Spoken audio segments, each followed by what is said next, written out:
Alhamdulillahi Rabbil Alameen, wassalatu wassalam ala Rasulil Kareem, wa ala ali wa ashabi, wa man istanna bi sunnatihi ila yawmiddin.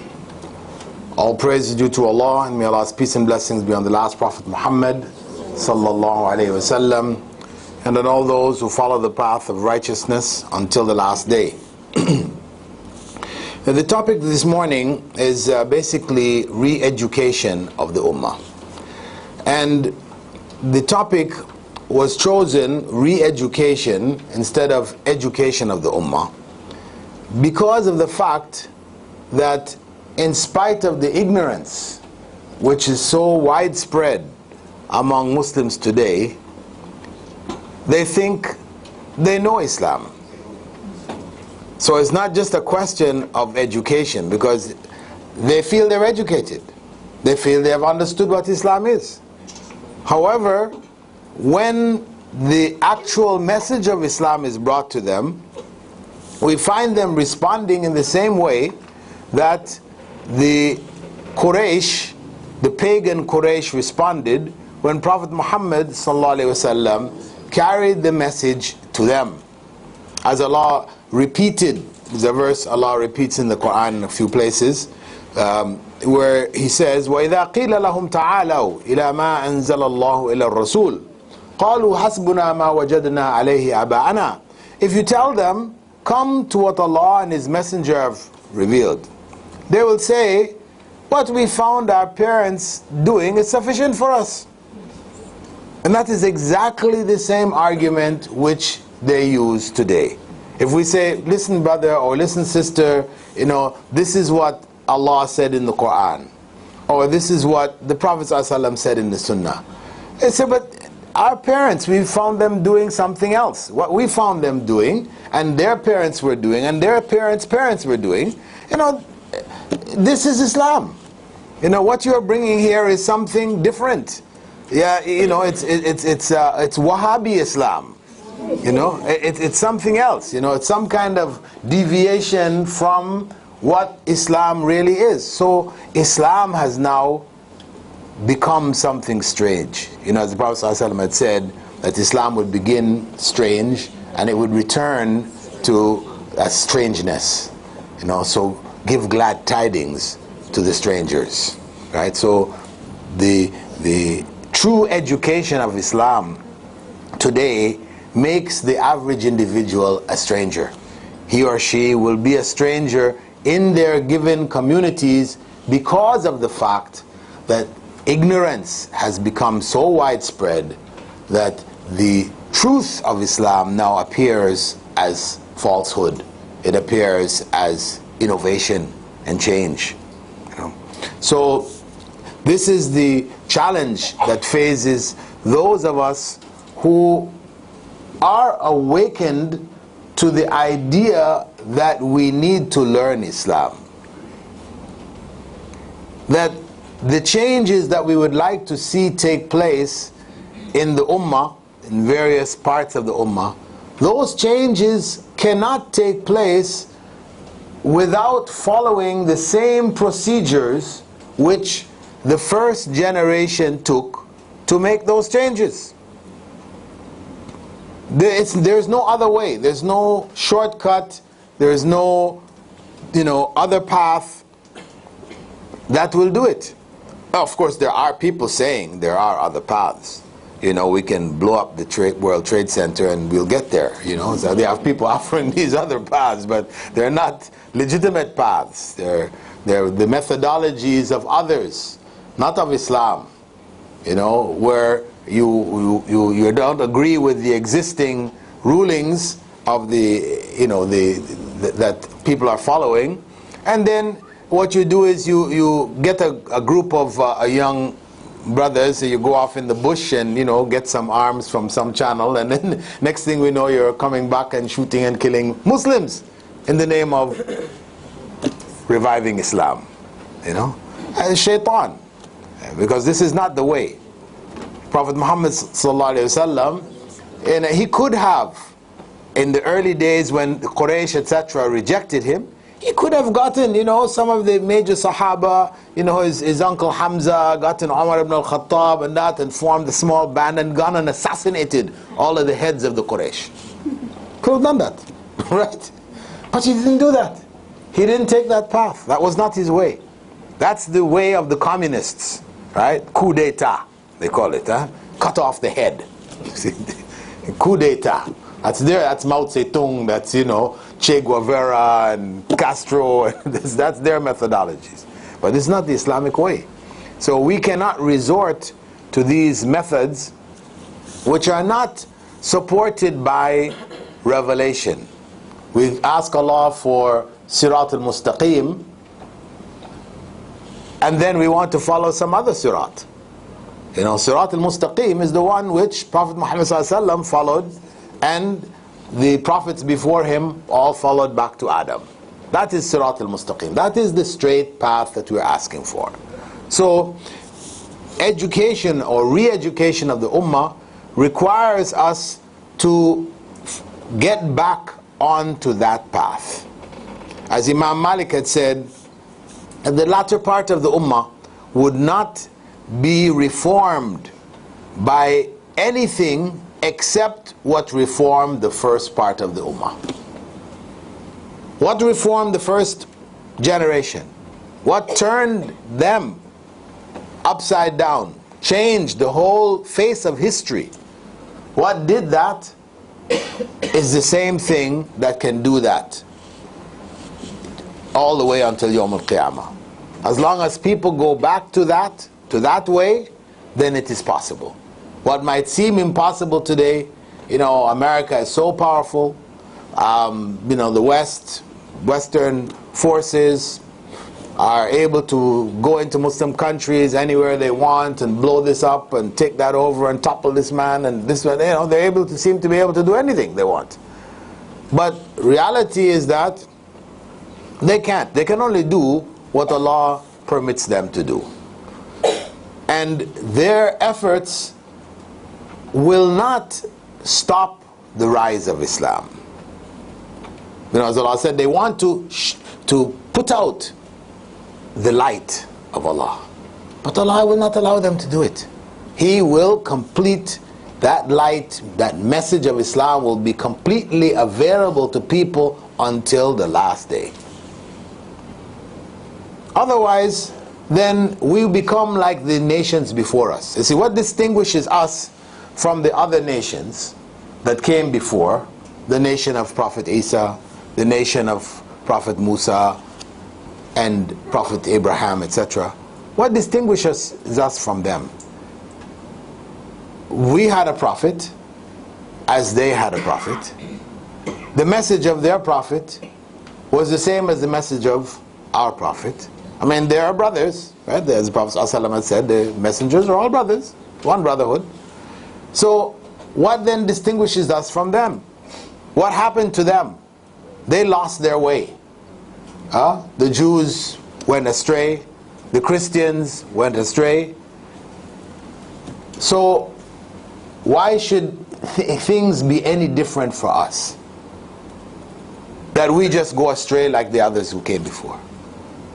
The difference is that we have the Quran. That is the difference. We have the Quran. And the Sunnah of Rasulullah ﷺ has been preserved. That is the difference. Otherwise, it's the same message, the same repeated methodology, but the difference is we still have that light. That light of Allah from the Quran and the Sunnah is still accessible to us. And it will remain accessible until the last years of this world. Till the end, the last days of this world. So, then the challenge before us is the re-education of the Ummah. And this re-education, in fact, is very difficult when you deal with adults. When you're dealing with adults, it's very, very difficult. Because adults feel they know. What makes you so special? You know, I know too. I've read, I've heard, I've sat with this sheikh or that sheikh, etc. So trying to re-educate the adults, very, very difficult. However, educating the children is easy. It's relatively easy. So our stress, for those of us who feel a responsibility to be actively engaged in trying to revive the Ummah, to bring the Ummah of Islam back up on its feet, we need to focus on the education of children, because they are the next generation. They are the next generation. And as long as schools are academically sound, people will put their children in it. In spite of what people might say, you know, rumors, etc. But if it's academically sound, you know, people are, and it's Islamic, you know, outwardly, maybe they don't agree with all the stuff that you're saying, but, you know, at least, you know, these people are not crazies, you know, they're okay people. I mean, I don't agree with all their things, but they'll put their children in. So you will have access through education, through the systems of education, through educational institutions, that normally you will not have access to. That is reality. So therefore the focus should be on the establishment of educational institutions. You know, and these educational institutions should start right from the bottom. You know, when you look at the preschools of the country, who are running the preschools? Do we have conscious Muslims running preschools? If you have to go put your child in a preschool, can you find a preschool of conscious Muslims? It's hard. It's not so easy to find. Huh? Not so easy to find. You know? And those people who are involved with, you know, promoting their way, they will be very active there. You will find the Christian groups very active in creating these schools, and they'll try to make the picture look very attractive, you know, so it is attractive to Muslims too, you know. But they focus on that. I mean, the country where I'm coming recently from, working in a project over there, educational project there in the Gambia, it's West Africa, you know, 95% Muslim country, and not one single Islamic nursery. All of them by Christians, missionaries. And the Muslims are not aware, and they're thinking, you know, everything's okay. You know, it's a Muslim country, we have a Muslim ruler, you know. But this undercurrent is happening, it's eating away at the Ummah and at the rise of the Ummah. So it is very important for us to develop, you know, whether it appears as a business, you know, a chain of Islamic nurseries, you know, across the country, where the foundations can be laid. The foundations, because the educationalists will tell you in those first years, between the ages of 3 and 5, these are the critical years, the formative years, which determine the character of that child later on in life, being developed right then. So that's a critical time that we have to reach the children, you know. And the other challenge that we're faced with is the approach to education in general. Most of us, when we think of education, the children want to get educated, etc. we're thinking in terms of what jobs they will get when they graduate, which will get them the most money. That becomes priority, So it's lawyer, it's engineer, it's doctor, it's, these are the big subjects, the big names, and this is what we shoot for. We want our children to be striving for that. The child says, "Oh, I want to be a teacher." Oh, no. A teacher. You lost your mind, No, but this is the attitude. The attitude towards teachers, the profession, the teaching profession, is one of scorn and ridicule and, and inferiority. You look at it as being something, and if you can't do anything else, you can't find any area to specialize in that you're going to, okay, be a teacher. But the reality is that it is the most noble profession. That is reality. It is the most noble profession. It was the profession of Rasulullah sallallahu alaihi wasallam. That's what he was. He was a teacher. Primarily, he was a teacher. He received revelation and he taught it to others. Practiced it himself and taught it to others. And he stressed the importance of the teacher, giving the teacher precedence over all other professions. In a well-known hadith, I'm sure you've heard many times before, where the Prophet ﷺ had said, "Ad-dunya mal'una." This world is cursed. Mal'unun ma fiha, and everything in it is also cursed, if you are addicted to it. Illa dhikrullah, except for the remembrance of Allah. And of course, remembrance of Allah is remembering Allah the way that Rasulullah sallallahu alaihi wasallam remembered Him, not the other ways that people have come up with. Wama wala, and what helps us to remember Allah. Wa aliman wa muta'allima, and the teacher, scholar, teacher, and the student. So when he said these are the two blessed groups, the teacher and the student, he's telling us what? You should be one or another or both. You should never in life consider yourself to be neither a teacher nor a student.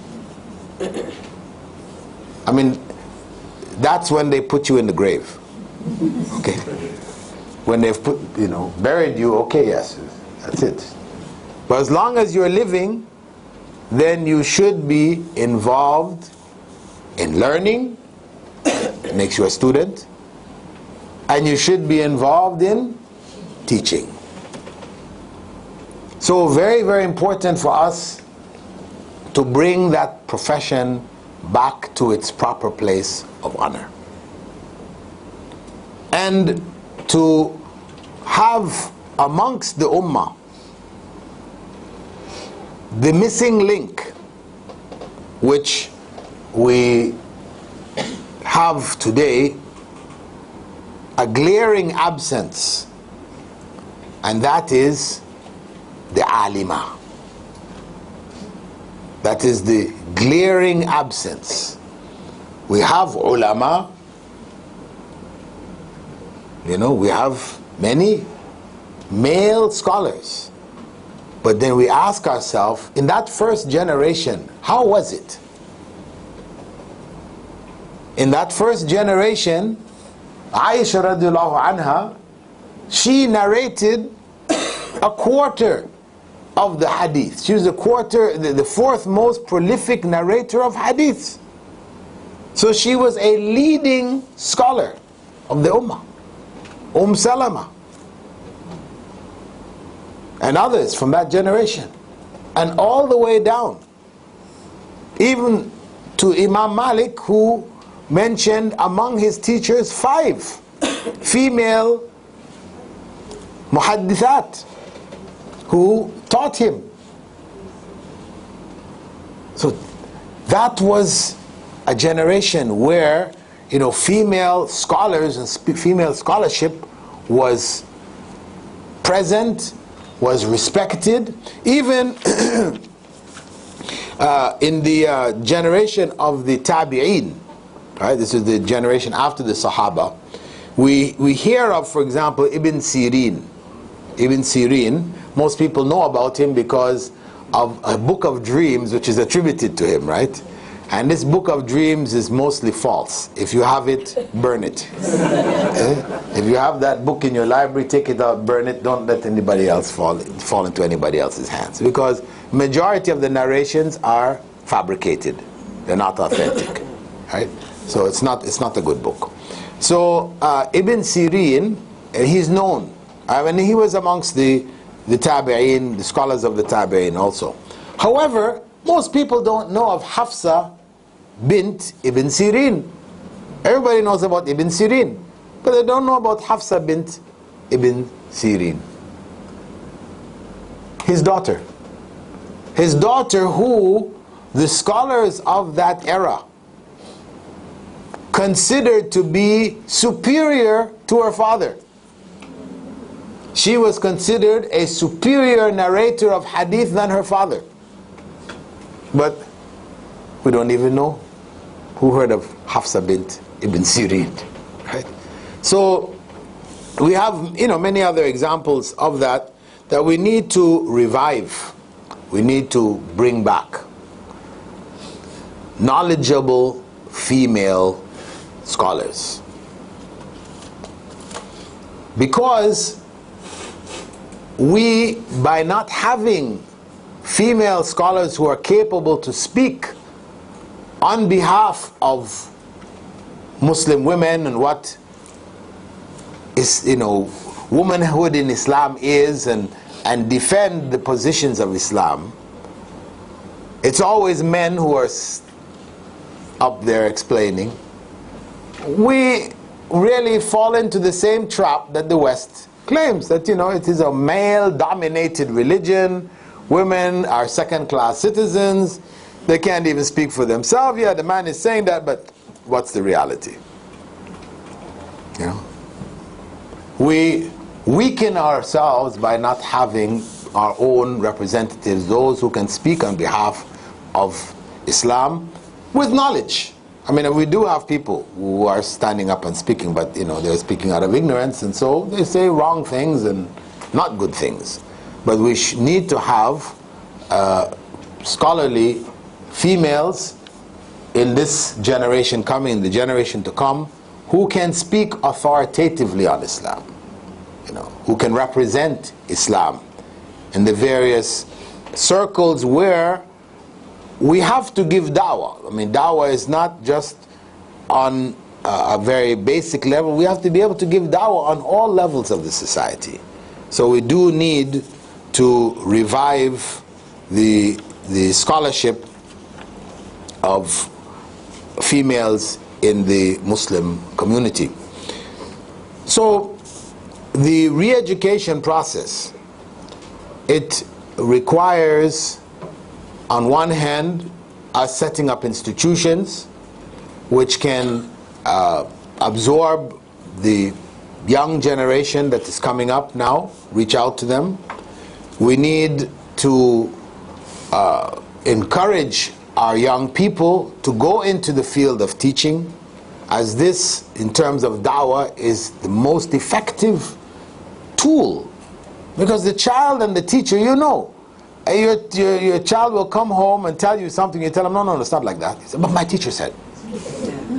Yeah, okay, but I'm telling you, but my teacher said, you know. The teacher will, in their eyes, be more correct than you. So that is the power of the muallim, you know, of the teacher, the alim, the alima, right? So it's very, very important role, and can have huge influence on the society, on that generation to come. So very important for us to put that in place, and also to develop the institutions which would produce such graduates who would have sound knowledge of Islam, capable of educating the Ummah, from a proper Islamic perspective. Towards that end, the Islamic Online University, which I'm sure you've heard of before, I've spoken about it before, come through.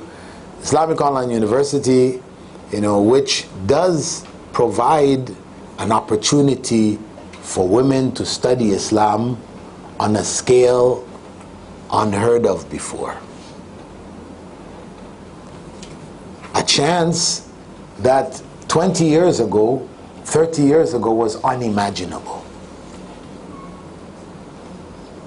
Because it doesn't require the woman to leave her home. She can do her studies at home while doing all the other things that need to be done. She can continue her studies at the same time. Alhamdulillah, it has been embraced. This program, Islamic Online University, has been embraced by women all around the world. And they have gone into it with full commitment and strength, to the point where for the last 8 semesters, and our first batch of graduates will be next month. Our first batch of BA graduates in Sharia and Dakwah will be next month. For the last 8 semesters, the top 10 students of the whole of the Islamic Online University have been 80% women. Sometimes it was 100%. MashaAllah, Alhamdulillah. And when you hear the stories of the sisters who are there, you might think, oh, because she probably has a lot of time on her hands. No, you see, she's one's got 5 kids and she's doing this and doing that. And it's possible. It's possible. So, alhamdulillah, this is a step in the direction of reviving scholarship amongst the Ummah, especially amongst the women of the Ummah. And this March, we'll be launching the Islamic College of Education. Not the College of Islamic Education. That's something else. The Islamic College of Education. So it's a college of education, meaning you're preparing educators, teachers, educators who are administrators in all the different capacities, but taught from an Islamic perspective. All the courses in it will be taught from an Islamic perspective. So we'll be offering that starting this March. A certificate, a diploma, and the bachelor's in education. The certificate we have designed, normally when people set up certificate and diploma programs, what they do is they water down courses from the BA and they offer it as certificate. So after you finish your certificate, you can't use those credits towards a BA. Similarly with the diploma, they'll make you study another 2 years. And again, watered down courses which you cannot use on the BA level. But because we're not about business, that's because they don't want to cut into the business of the universities. So the diplomas and the certificates, that's one business, right? And they get their share. And then the university's share is still there. So after you've studied 3 years, you've done your certificate and your diploma, then you want to do a B.Ed, you have to go and study another 4 years in the university. What we did was, we made the certificate the first year of the B.Ed. So whatever you study, the full credits are there. You do a diploma, that's the first and second year of the B.Ed. So if after doing that you decide to go ahead and do a B.Ed, you just do 2 more years and you've got your degree. You know. So alhamdulillah, the opportunity is there for you. We hope that you would take the chance which Allah has made possible and enroll with the Islamic Online University. Yayasan Ta'lim is a supporter of the Islamic Online University, its office functioning here, and if any of you have inquiries, etc., you can get the details from the admin. So these are among the initiatives that we have launched, but we also have, on top of that, some other educational initiatives. One which I'm in the process of bringing over this side from West Africa, and that is intensive English. Intensive English, which we call halal English. So it's the halal English language program is HELP, right? Halal English. Well, what is halal English? Come on, you know, they're putting halal on everything, right? So, you know, so halal English, it just means that it is English free from Western cultural values and practices and customs and traditions. Free from that. So there'll be no parties, no birthday parties, no Christmas, and you know, all the things, going to the club and this boyfriend, girlfriend, and you know, all of that is cleaned out. You know, we will not Romeo and Juliet, which is a story of zina. You know, we will not go with that type of things. We're not going to put that in there. You see, whatever is taught, whatever the students will learn, will be clean English. Right? This is one stage of the program. Actually, later on, we do plan, and of course teachers will do something themselves, but we do plan to even take it another step further, that in the course of teaching the material, we'll also try to add, you know, Islamic moral principles. So it will be woven into the program subtly, not openly, but subtly. We plan to do that.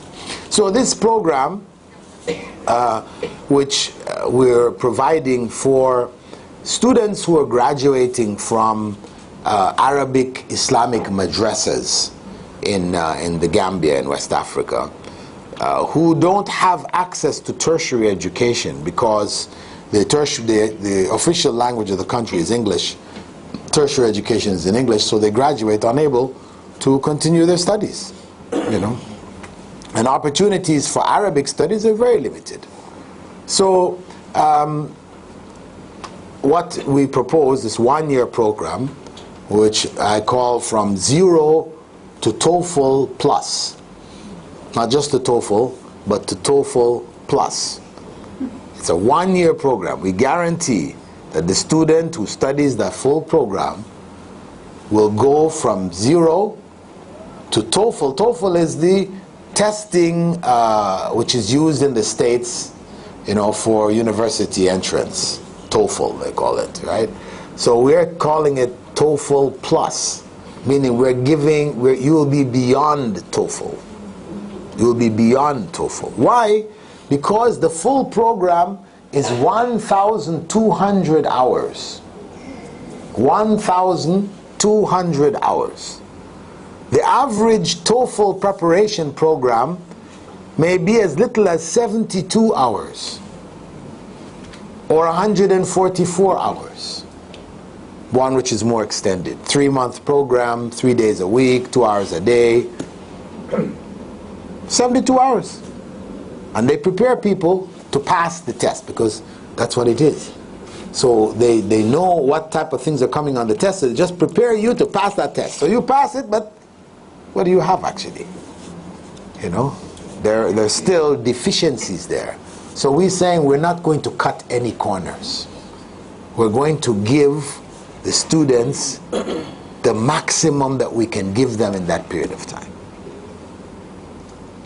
So they will learn English from native speakers of English, Muslim native speakers of English. Most of us have learned English from non-native speakers of English.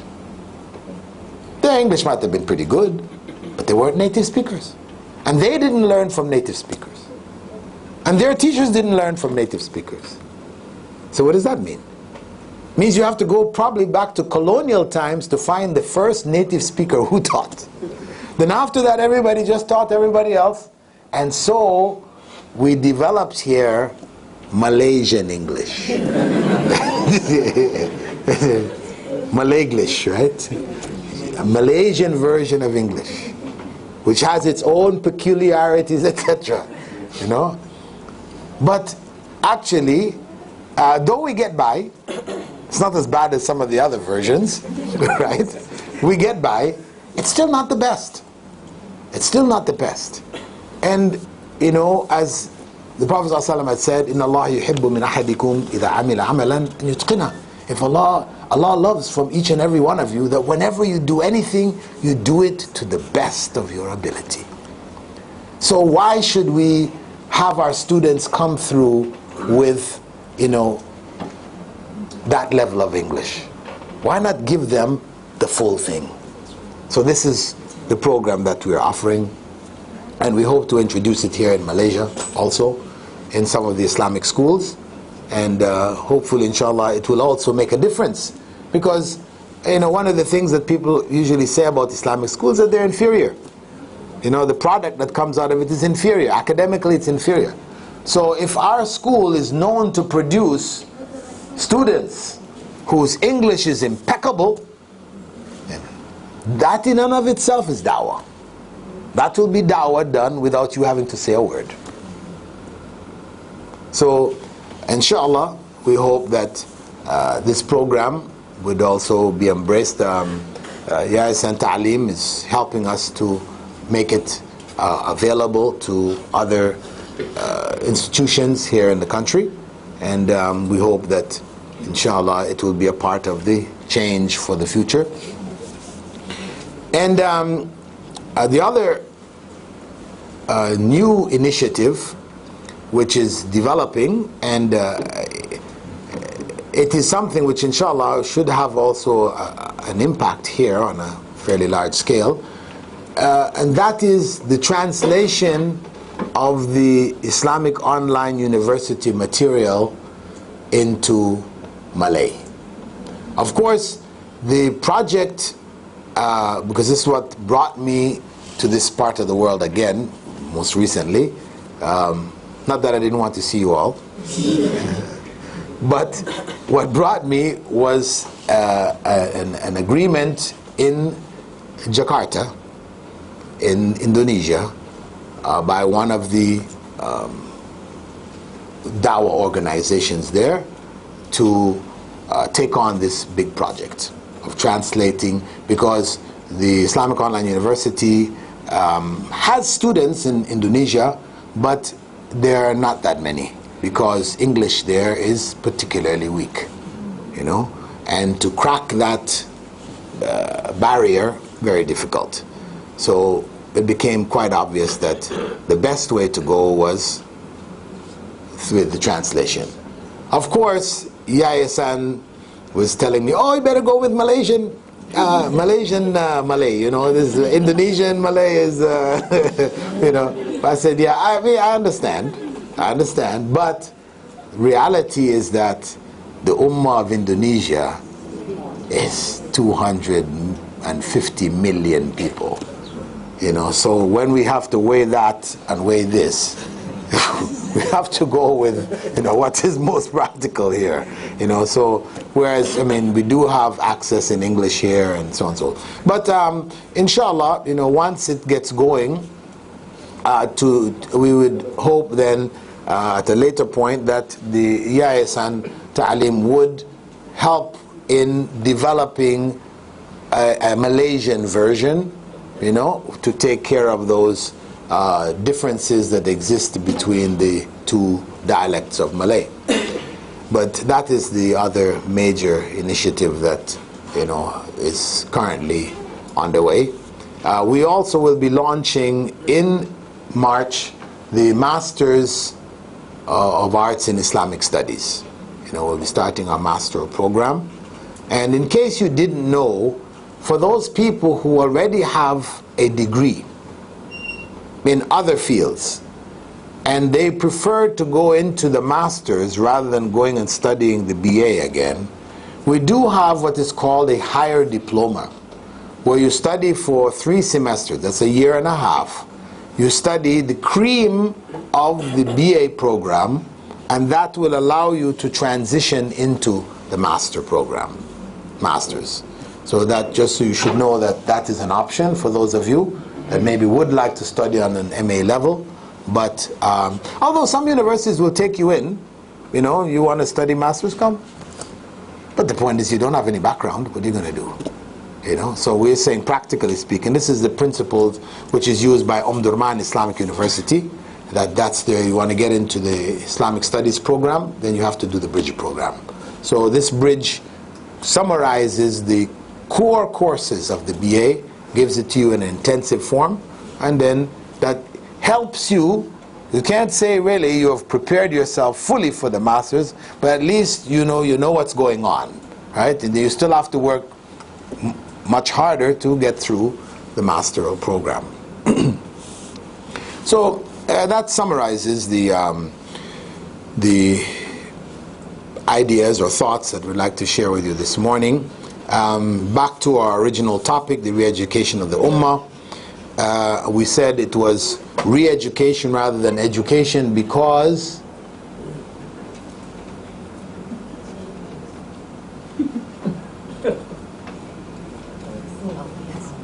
answer, somebody. Put your hand up, tell me you're going to answer. The basic knowledge is already there. From the time of the Prophet, the basic knowledge is already there. It's about re-educating. Okay, that's not what we said though. I mean, that's true what you said, but what we said, what was my explanation that I gave, why I chose re-education instead of education? Because most of the adults, they believe that they already know what there needs to be. That's the point. Because the adults feel they already know. But if we're educated, we know Islam. You know, our parents are Muslims, our grandparents are Muslim. My great-grandfather was a sheikh. Does that make you now knowledgeable simply because he was a sheikh? No. So it means that they need to be re-educated to what really, you know, Islamic knowledge is. And we said that also the part of that process requires you could say a revisitation of the profession of teaching, the teaching profession. That we need to revive this profession, bring it up to its proper position of honor, and encourage, you know, those of our children, young people, our relatives who may have these kinds of inclinations, encourage them to go into these fields rather than discourage them. And we said also that the place to start in terms of education, re-education, the best place to start was what level? Huh? The nursery. Get down there to the nursery and reach those little kids. You know, have a solid presence there. Those non-Muslims who are actively involved in promoting their beliefs, etc., that's where they focus. Because they know that those ideas, those little things which are put in the minds, I mean, twinkle, twinkle, little star, you know. I mean, that's like 50 years ago, you know. Plus, I heard that as a child, but it's still in my head. It's still there. You know, that is the nature of that education at that stage. So we need to be there to put something else besides twinkle, twinkle, little star. You know? And that can impact on that child's life for generations to come. Those who come after them. And we said also the importance of giving, for men, giving the women a chance to learn the deen and to play the role which the early generation had them play in terms of guiding the Ummah to come. So we need to bring back the Muslim female scholar. We need to have that presence here amongst us, women who can speak on behalf of women themselves from knowledge, and who can educate that other generation coming up.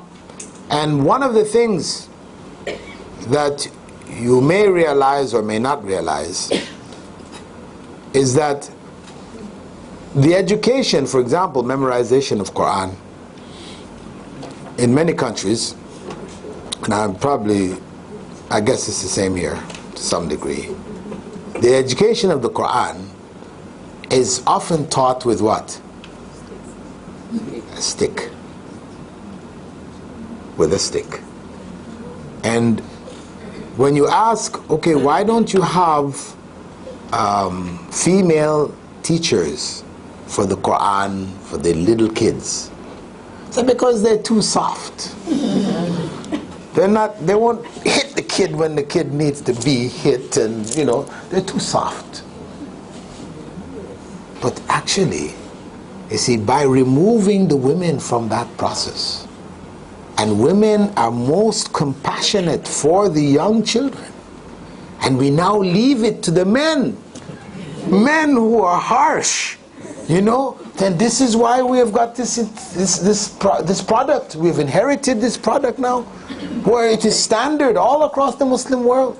You cannot teach the child without a stick, teaching Quran with a stick. So yeah, there are people memorizing Quran and so, but there are also people who have been turned off, seriously turned off from that process. There's a lot of damage being done. And how can we stop that? How can we change it? We bring the women back in that educational process. Let the men take the bigger ones who you can speak to. You don't have to use the stick anymore. We need to take away that stick. Because Prophet Muhammad ﷺ never taught with the stick. He didn't teach with it. It's not that we're against corporal punishment, because of course Islam recognizes it. The West has gone to the other extreme. But at the same time, it should not be our main stay for education. The stick is not the mainstay. Yes, this will force people to memorize. They will memorize what you require with the threat of the stick. But they will not absorb it. It will not go into their heart. It will not become a part of them. They will not love it. So we need to bring that love back into the educational process. And the best, most qualified to bring it in are the women. So that's why we really need to work on this and bring women back in that educational process, and bring a love for the Quran back amongst the youth, the young people of the Ummah, who will now grow up with that love and be able to live Islam, live the Quran, and convey the message to the Ummah, inshallah.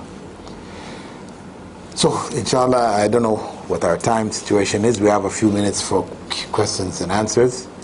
We can look at our schedule. Go ahead. I've recently been exposed to some new techniques of teaching. Even if these techniques did not exist during Rasulullah's time, is it okay to bring that in? Okay, brother's question regarding techniques of teaching. Whether it is permissible to utilize new techniques for teaching which were not known or not practiced by Rasulullah ﷺ in his time. We don't have a restriction in that regard. If you have, because if it is something effective, it doesn't go against the teachings of Islam. See, because though teaching is ibadah, it is not purely ibadah. Right? It's not considered among the ibadat. It's still from the mu'amalat.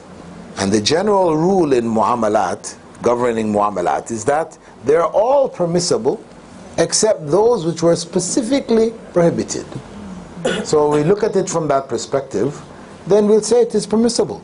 I mean, unless in its teaching, its principles, etc., we find issues which are contradictory to Islamic teachings, then that's when we'll say, no, this is not appropriate. Otherwise, it would be acceptable. Inshallah. Thank you. And I don't doubt that actually, if you go and look at the root even of these new techniques, you'll find its deeper root in the Quran and the Sunnah. It's there. But it's just maybe not that obvious. Inshallah. Assalamualaikum. It is not permissible for women to leave home beyond 3 days without mahram. Can you comment on our daughters or our sisters who are staying in boarding schools or on campus, either locally or in overseas, to seek education? Okay, brother's question concerning women studying in campus circumstances, boarding circumstances, where there isn't a mahram with them. One thing to note is that a woman should have a mahram when she is traveling. This is the principle.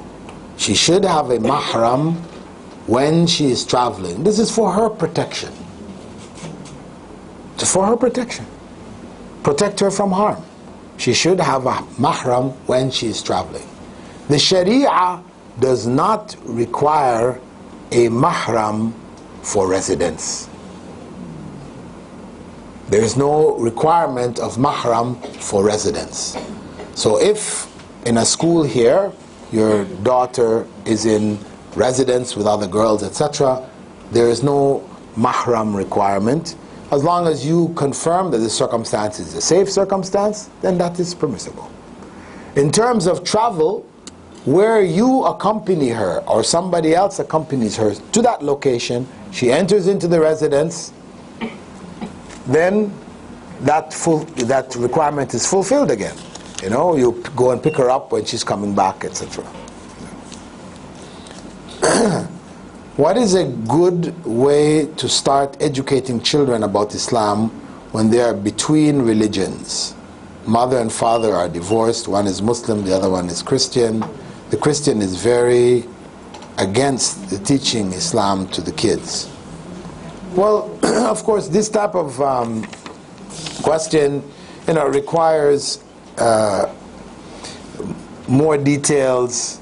To make general statements about it is really not that beneficial. But we can just say that if the children are very small, then we want them to love Islam. Focus on the love of Islam aspect. Right? We have to win that child's love. When the child feels attached to us, without having to tell them, they will want to do the things that we do. That's their nature. So we need to be there for them, where it is, without forcing, pushing, etc. We let them be exposed to Islam, be exposed to other Muslim kids, develop friends and so on. So build a circle around them. This is what I would advise to help protect the children of such broken families. Currently, professional earns more money. The money is used to find programs organized by the da'i. In Islam, we still need the professional. Please comment. That's true. I agree. And we need people on all levels. In the end, it is really an issue of consciousness. That each person, not everybody is going to be a da'i. as not everybody is going to be a professional. So those that are professionals, they know their limitations. They try to do as much da'wah as they can. They try to help the da'wah. Those that are da'is try to become professional. They should be professional. Da'i shouldn't mean simply because you're da'i, you graduated and so you can simply say, I'm a graduate. No, you should be professional. Professional in whatever you have to do, whether you're a teacher, whether you're an administrator, whatever, you should be professional in that field.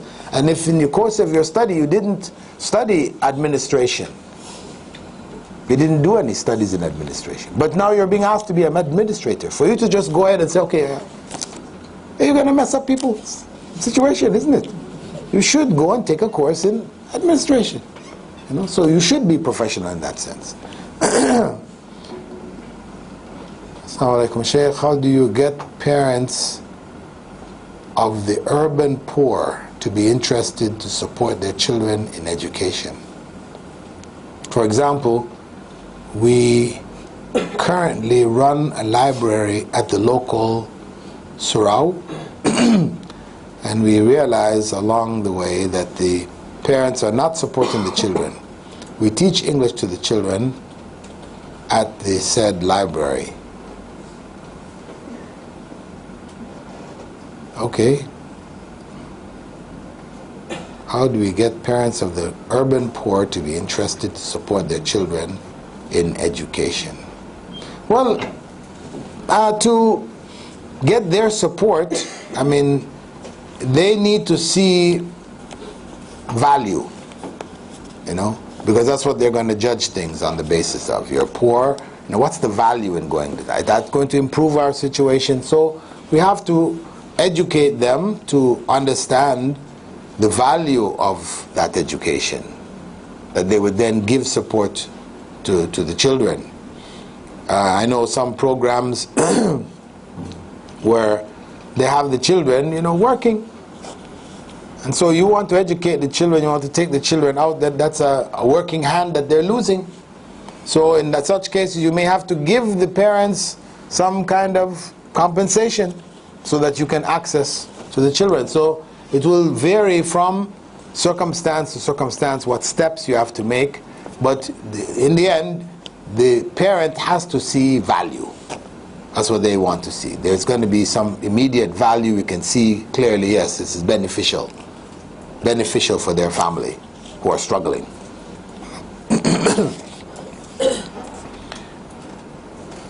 Assalamu alaikum, Dr. Bilal. I am now learning basic Islamic sciences like hadith studies, usul fiqh, alhamdulillah.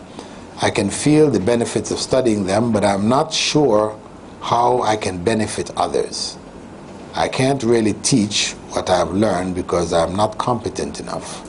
How else can I utilize my knowledge to help others, especially for technical subjects like hadith and usul hadith? Well, actually whatever you learn, it is possible to pass it on. It's a question of finding the way. What is the best way to pass on that knowledge? If it's useful knowledge, then there is a time and a place which is suitable for passing it on. If you have understood, then you can make others understand. If you haven't understood, then I'll say, okay, don't pass it on. Because otherwise you'll just confuse other people, right? So better you wait until you gain that understanding. Then once you've had that understanding, then you find the suitable circumstance to pass it on. So rather than feeling that there's no way you can benefit others, no, rather you try to see that knowledge that you've gained, even if it means sitting with your neighbors, your friends, and from your class that you took, you take one point. Of course, what you don't want to do is you don't want to gather your friends together. Now you're going to sit up and give a class in usul al-hadith. No, okay, you're not in a position to do that.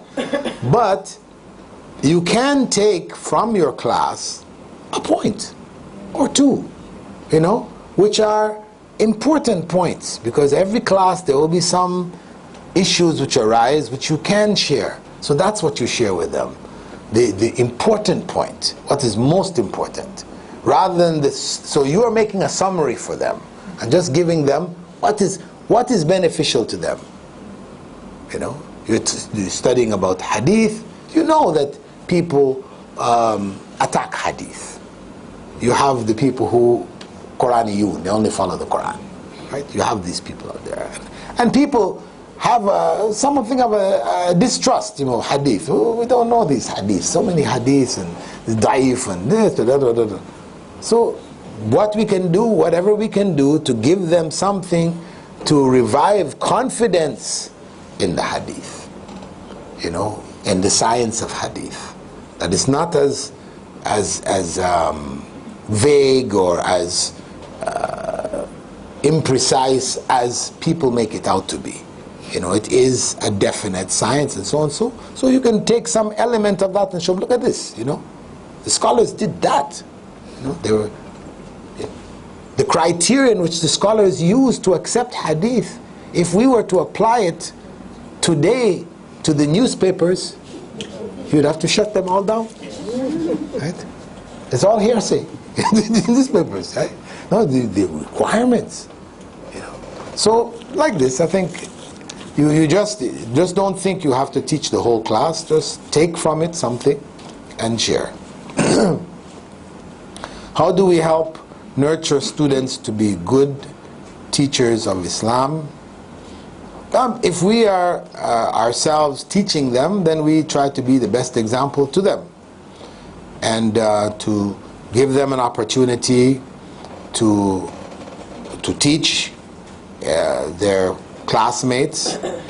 You know, we try to get away from the standard.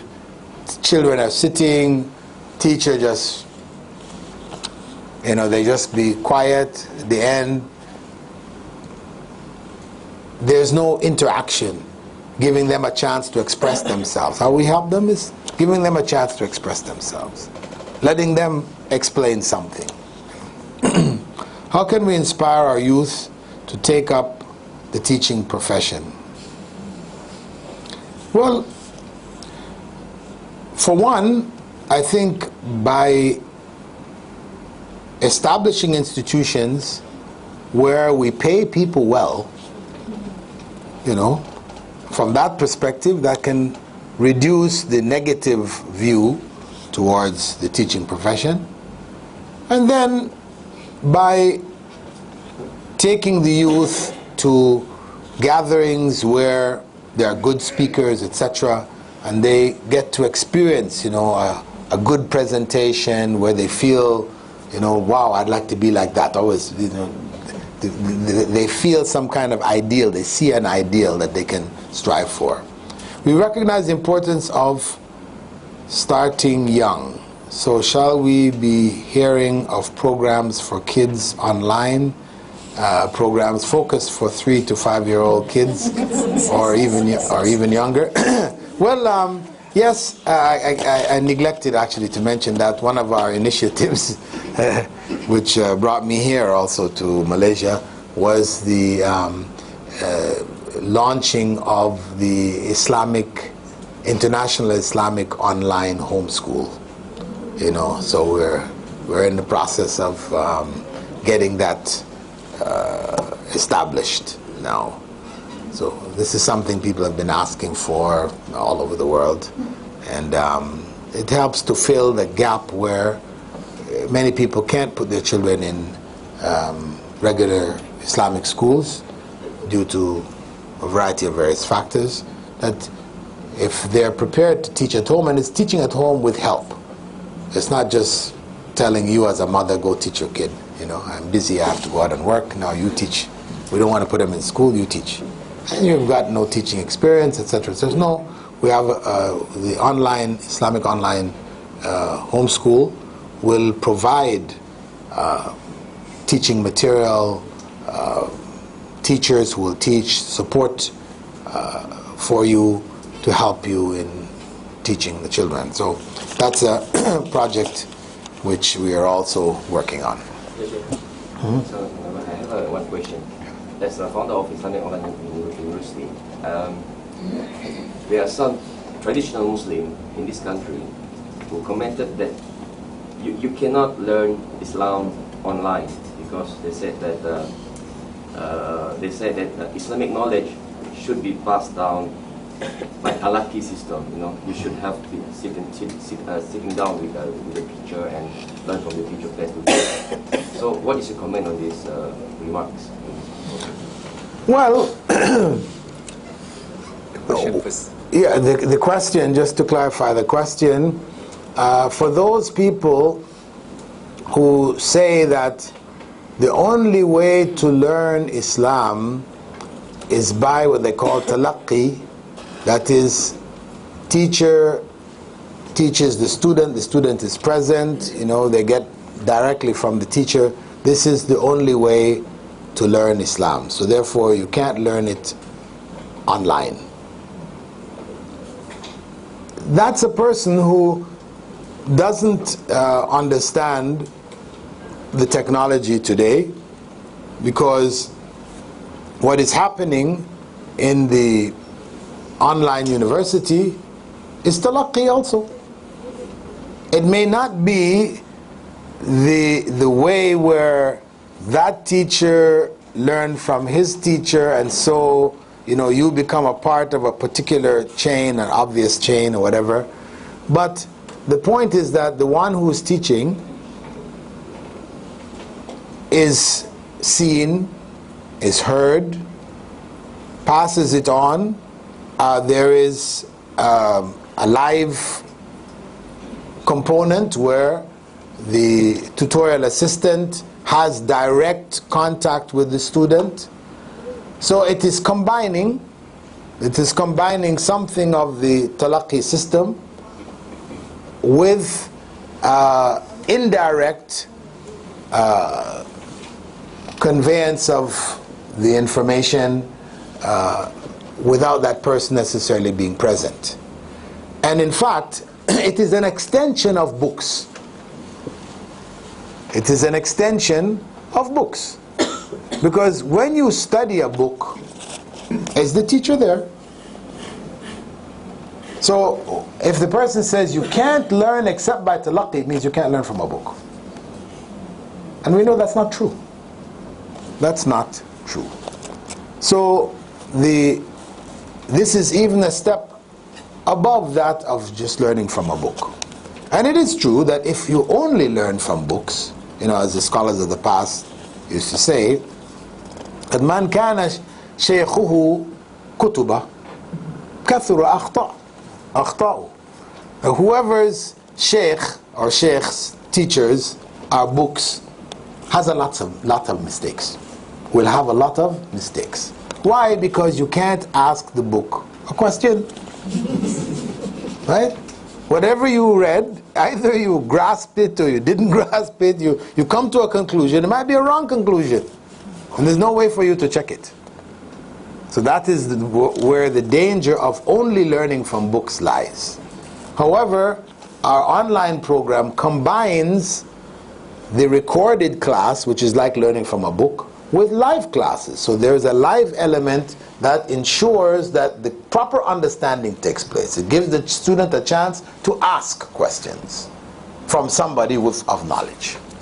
So that argument is a weak argument.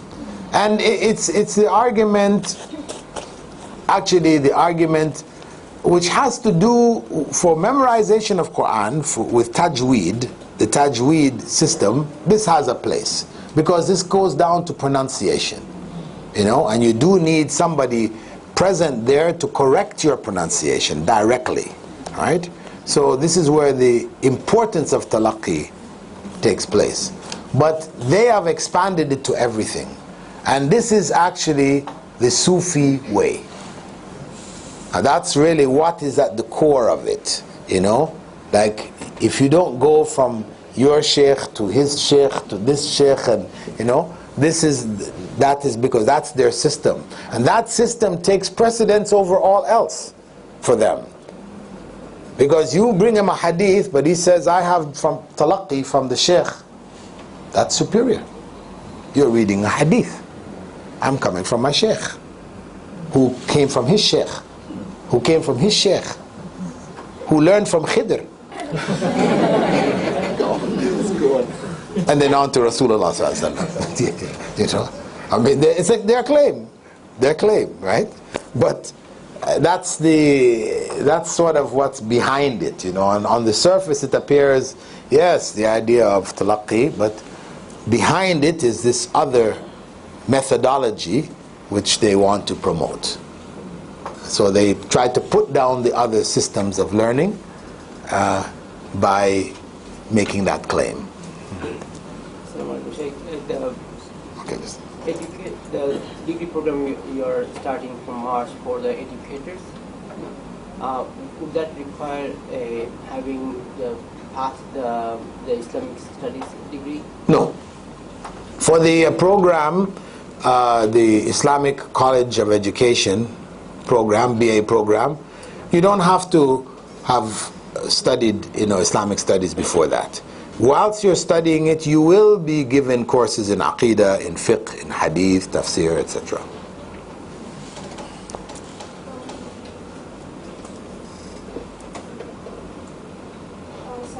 Alaikum salam wa barakatuh.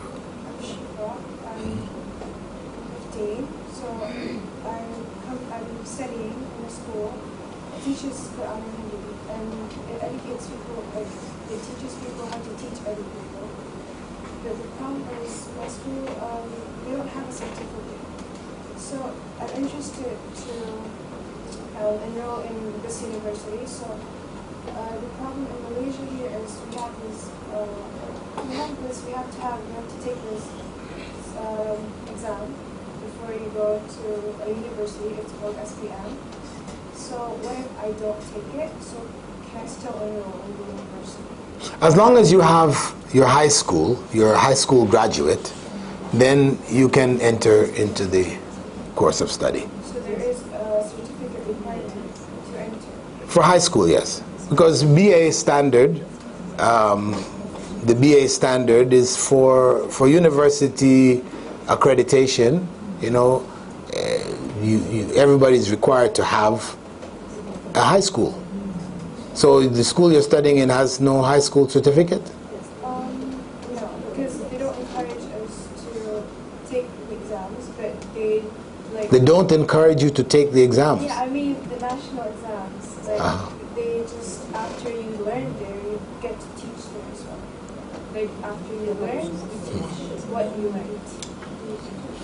Well, you know, I think that that approach, you know, has problems.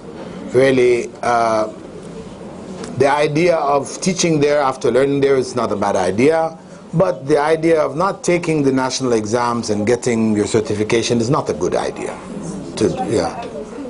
So I don't know what your circumstances as to how you could, you know, what is the solution for that.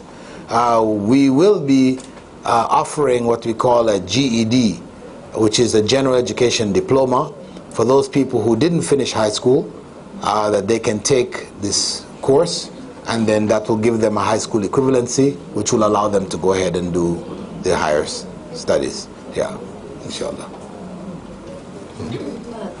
So if you don't have O-level, can you enter the certificate, and from certificate you go to diploma, and from diploma you go to degree? If you don't have the high school, then you can get the certificate, you can get the diploma, but to get the degree, it's just like if you went to university and you didn't have a high school, but you would like to take those classes, you pay for the class, you study it, you may study everything that everybody else studied for a BA degree, but they won't give you that BA degree. You know?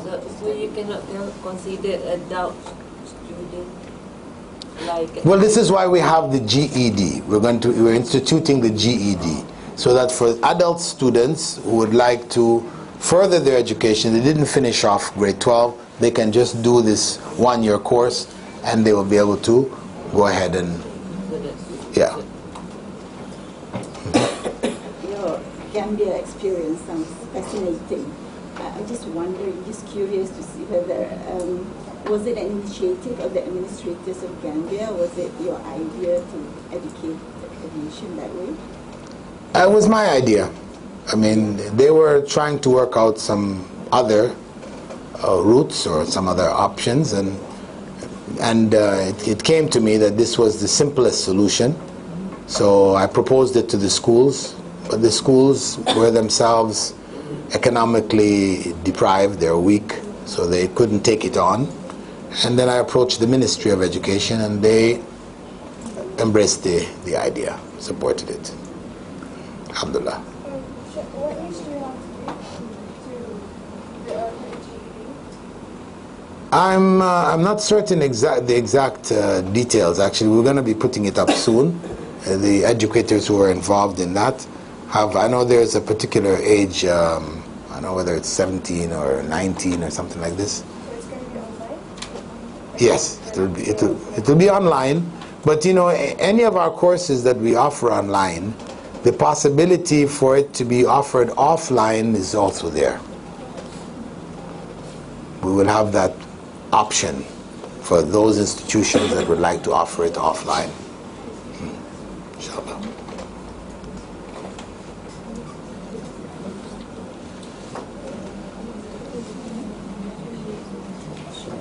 Okay, inshallah. سبحانك اللهم وبحمدك نشهد أن لا إله إلا أنت نستغفرك ونتوب إليك.